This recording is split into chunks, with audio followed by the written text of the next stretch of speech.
A ja Ania. Jesteśmy przewodniczkami po Krakowie i chciałybyśmy Was dzisiaj zabrać na wycieczkę. Razem z żółtymi parasolkami Łokadiw opowiemy Wam o Uniwersytecie Jagiellońskim i tym samym otworzymy tydzień uniwersytecki na naszym kanale. Zapraszamy! Jesteśmy teraz na Starym Mieście, blisko skrzyżowania ulic Jagiellońskiej i Świętej Anny. Za mną możecie zobaczyć najstarszy budynek Uniwersytetu Jagiellońskiego, Collegium Maius. To tutaj mieszkali profesorowie i odbywały się zajęcia, ale zacznijmy od początku.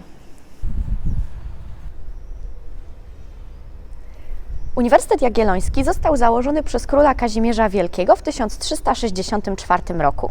Ambicją władcy było podniesienie rangi Krakowa jako miasta oraz posiadanie dobrze wykształconej kadry urzędniczej.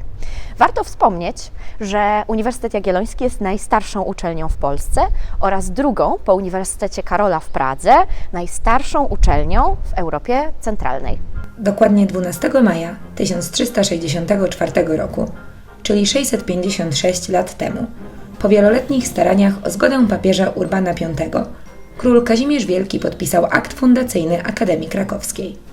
Studium generale składało się z 3 wydziałów: medycyny, prawa i sztuk wyzwolonych. 4., wówczas najważniejszy Wydział Teologiczny, powstał dopiero w roku 1400 za sprawą pierwszych Jagiellonów. Była to fundacja królowej Jadwigi Anny Gaweńskiej, która dla Akademii w spadku zapisała swoje klejnoty i biżuterię, oraz Władysława Jagiełły, który to po jej śmierci dzięki owemu spadkowi odnowił uczelnię, przenosząc tym samym jej siedzibę z komnat wawelskich właśnie do Collegium Maius. Swoją nazwę Uniwersytet Jagielloński ma od stosunkowo niedawna, bo dopiero od 1817 roku. Jak nazywano go wcześniej? Funkcjonowało kilka nazw, m.in. Akademia Krakowska, Uniwersytet Krakowski albo właśnie Studium Generale. Na Uniwersytecie Jagiellońskim studiowało wielu znanych Polaków. Ludzie kultury, nauki, duchowni, politycy oraz władcy. Między innymi Mikołaj Kopernik, którego podpis pod spisem opłaconych semestrów możecie zobaczyć właśnie w tym budynku, w Muzeum Uniwersytetu. Innym znanym studentem UJ-u był Karol Wojtyła, ale o tym na pewno wiecie już z naszego zeszłotygodniowego filmu. Jeśli chcecie przykładów bardziej współczesnych, nie musicie daleko szukać. Wisława Szymborska, Andrzej Wajda, Jerzy Sztur czy Robert Makłowicz. Wszyscy studiowali kiedyś na UJ-cie. Dzisiaj na Uniwersytecie Jagiellońskim na 94 kierunkach studiuje ponad 40 000 studentów. Aplikować na studia może każdy, kto spełnia wymogi formalne, niezależne od płci czy pochodzenia. Jednak nie zawsze tak było. Czasem, żeby spełnić marzenie edukacji, potrzebny był podstęp. Według ksiąg uczelnianych w 1414 roku na studia przyjęty został niejaki 15-letni Jakub, który w wyniku skandalu okazał się być nastoletnią dziewczyną. Słynna Nawojka, pierwsza polska studentka, już w dzieciństwie została przez rodziców nauczona czytania i pisania po łacinie. Marzyła o kontynuacji nauki, która dostępna była wtedy wyłącznie dla młodych chłopców. Wpadła więc na pomysł przebrania się za jednego z nich. Jak została zdemaskowana? Są 2 wersje tej historii. Jedna mówi, że Nawojka ciężko zachorowała. Wezwano do niej doktora, który odkrył jej sekret podczas badania. Inna opowiada, że została ona rozpoznana przez chłopca pochodzącego z jej rodzinnej miejscowości, który znał Nawojkę z dzieciństwa. Zdrajczyni stanęła przed sądem biskupim, który chciał skazać ją na śmierć. Za Nawojką wstawili się jednak profesorowie uniwersytetu, zwracając uwagę na jej nienaganną postawę moralną oraz wybitne stopnie. Buntowniczka została uniewinniona, wstąpiła do zakonu i swe życie poświęciła nauczaniu innych kobiet.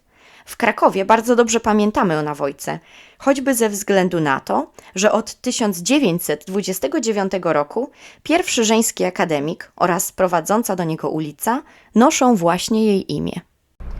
Wiek XV i XVI to okres rozkwitu uczelni. Niestety kolejne stulecia przyniosły zapaść i biedę uniwersytetowi. Kryzysy, wojny, potop szwedzki, rozbiory Polski. Nie było już pieniędzy na utrzymanie Akademii Krakowskiej. W 1777 roku Hugo Kołłątaj, występując jako wizytator Komisji Edukacji Narodowej, podjął się zreformowania i poprawy poziomu naukowego uczelni, wówczas Szkoły Głównej Koronnej. Reforma polegała na stworzeniu nowej struktury organizacyjnej, wprowadzeniu języka polskiego jako wykładowego, a profesorami zostali uczeni wykształceni za granicą w duchu filozofii oświecenia. Gmach, który teraz widzimy, także wzniesiono z inicjatywy Hugona Kołłątaja z przeznaczeniem na zakłady nauk przyrodniczych i matematycznych. Projekt budynku wykonał słynny krakowski architekt profesor Feliks Radwański. To właśnie w tym miejscu Karol Olszewski wraz z Zygmuntem Wróblewskim w 1883 roku dokonali pierwszego na świecie skroplenia tlenu, a tydzień później także azotu.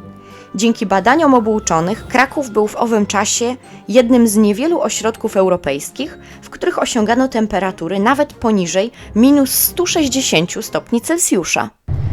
Jesteśmy właśnie przed Collegium Novum, które powstało w XIX wieku w stylu neogotyckim. To tutaj mieści się administracja uniwersytetu oraz siedziba rektora. Można powiedzieć, że to serce Uniwersytetu Jagiellońskiego.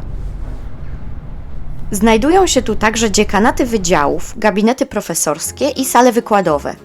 Naprzeciw Collegium Novum możemy zobaczyć monumentalny dąb zwany Dębem Wolności. Drzewo zostało tutaj posadzone 3 maja 1919 roku na pamiątkę odzyskania przez Polskę niepodległości, ale od 2004 ma jeszcze bardziej szczególne znaczenie. Wtedy właśnie pod drzewem złożono ziemię pochodzącą z miejsc zagłady, w których życie stracili profesorowie i wychowankowie Uniwersytetu Jagiellońskiego podczas II wojny światowej. Stojąc w tym miejscu, nie możemy zapomnieć o tragicznych wydarzeniach II wojny światowej. To właśnie w Collegium Novum 183 profesorów różnych krakowskich uczelni zostało aresztowanych 6 listopada 1939 roku podczas słynnej Sonderaktion Krakau. Profesorowie zostali wywiezieni do obozów w Sachsenhausen i Dachau. Był to sposób okupanta na walkę z inteligencją. Aby upamiętnić tragiczne czasy wojenne, oddać zadość tradycji i historii uczelni, wszystkie istotne dla życia uniwersytetu wydarzenia zawsze mają swój początek właśnie w tym miejscu. Rozpoczynają się od złożenia kwiatów pod drzewem wolności. W Krakowie mieszka około 180 000 Żaków. I prawdopodobnie nigdy by tak o sobie nie powiedzieli. Najważniejsze to pamiętać, że nie samą nauką student żyje. Liczy się też zabawa. I to właśnie tutaj, na rynku głównym w Krakowie, prezydent miasta przekazuje klucze studentom i rozpoczynają się juwenalia. Tradycja juwenaliów sięga w Krakowie XV wieku. To właśnie studenci Akademii Krakowskiej organizowali wiosną korowody, złożone z grajków, żonglerów i artystów. Te, które obchodzimy dzisiaj, to wydania bardziej współczesne. Sama nazwa została wymyślona w 1954 roku.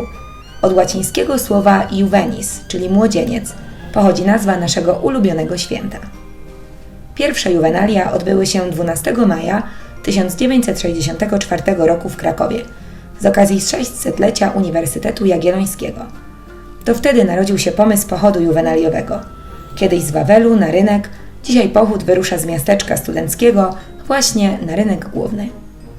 W tym roku nie możemy świętować jak dawniej, ale przecież odbijemy sobie za rok. I to podwójnie.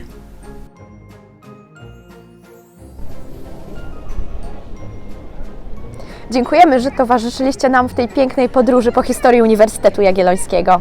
Zapraszamy na więcej, na nasze wycieczki oraz do kolejnych filmików. Obserwujcie nasz kanał.